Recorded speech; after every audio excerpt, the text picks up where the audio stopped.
Okay, so we are putting on our bug protection. It's the first thing we do. Today we are repairing the irrigation hoses. One of the big hoses got a split, so we got to go up in the woods where it runs out. We found the split, and we got to go splice that and fix that. It's because the fields, we were supposed to get like 3 inches of rain over 5 days, and guess what? We've got 2/10. That's not going to hit it. And I got stuff up there germinating. Man, I would hate to be a farmer having to do this for a living right now, I'm telling you, because their livelihoods are just getting screwed by this lack of rain. Yeah, it's terrible. It's horrible. So anyway, let's do this. Maybe bring it in case. No, if we need it, I'll come back and do it because I really don't want to use all those connections. Careful, let's have some grease on it. Just, no, I don't care. Just put them in there and lock them. Sorry, I'm not a pipe guy. I don't know this shit. And scissors. We know we spotted the leak. This is actually my 575-foot well that we're getting. We have to trench down to the house, the 220 and the pipe. That'll happen this week, but right through here we have about a 3-inch split in the hose, and it's just shooting water everywhere. So this is why we put on. People ask, why do you put on all that bug stuff? This is why, right here. It's like tick heaven. Watch this. I bet you a rabbit runs out. The split is right about here.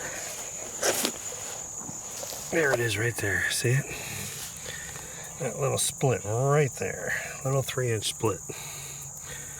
So we are going to fix this now. Okay, so here's what I'm doing is I'm putting quick connects on these right here, and I just cut out, basically I cut out about 2.5, 3 inches, and it's going to fit perfectly in there.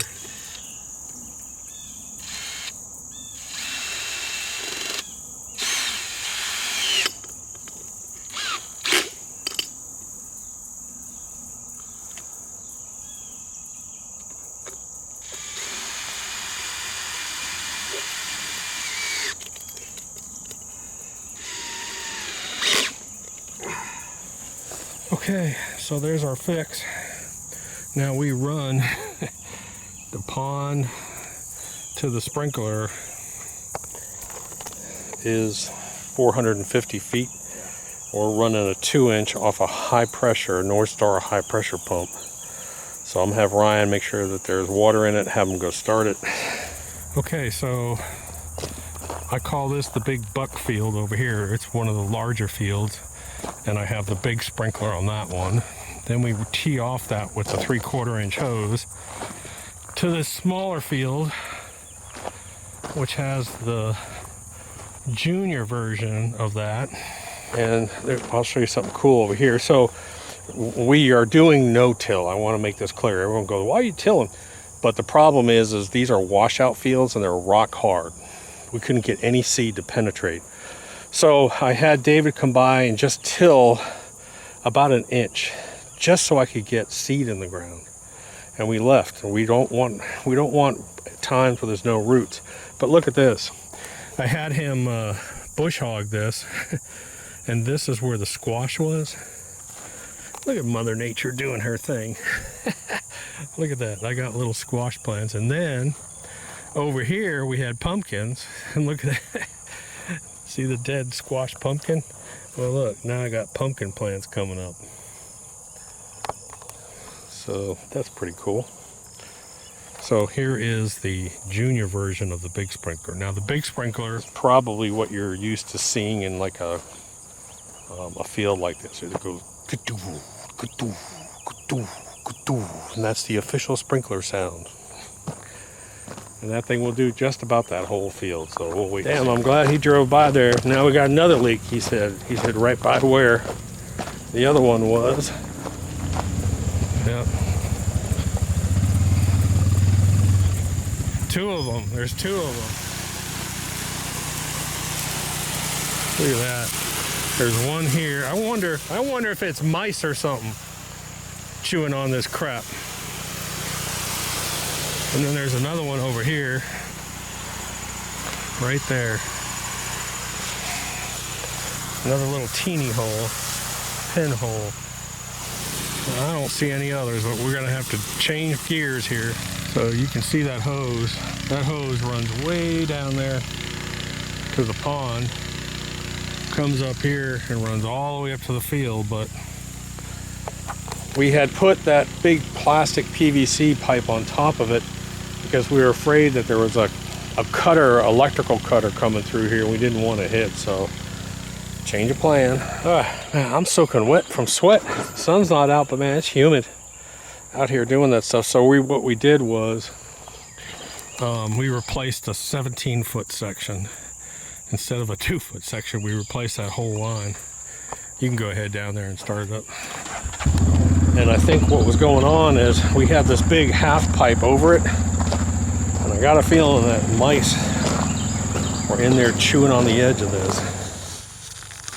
All right, so here's number one.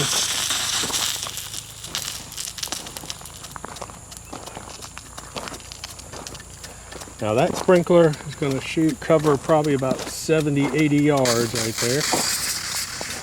And then in this other field, we have the smaller unit.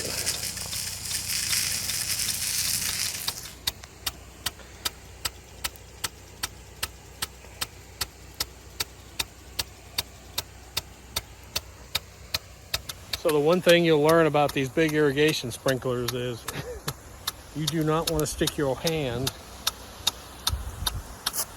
in there. That'll probably take some skin off, but that's got a lot of pressure running to it. That's close to 92 psi focused down to a little nozzle, and then of course we tee off to the other unit over there. But man,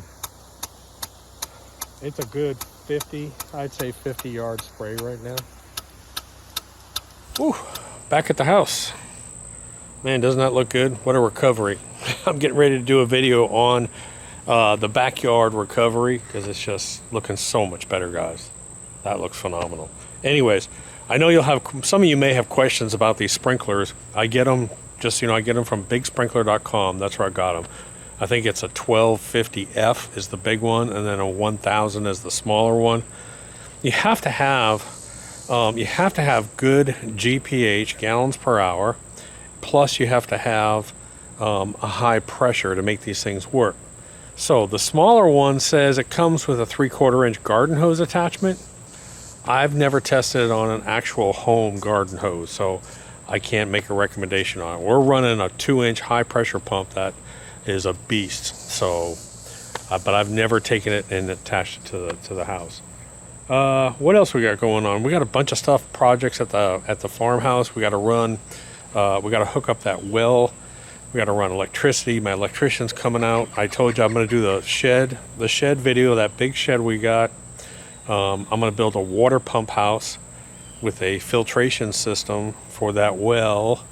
What else? We got the pond berm. I have my guy coming out to take all the trees off the pond berm.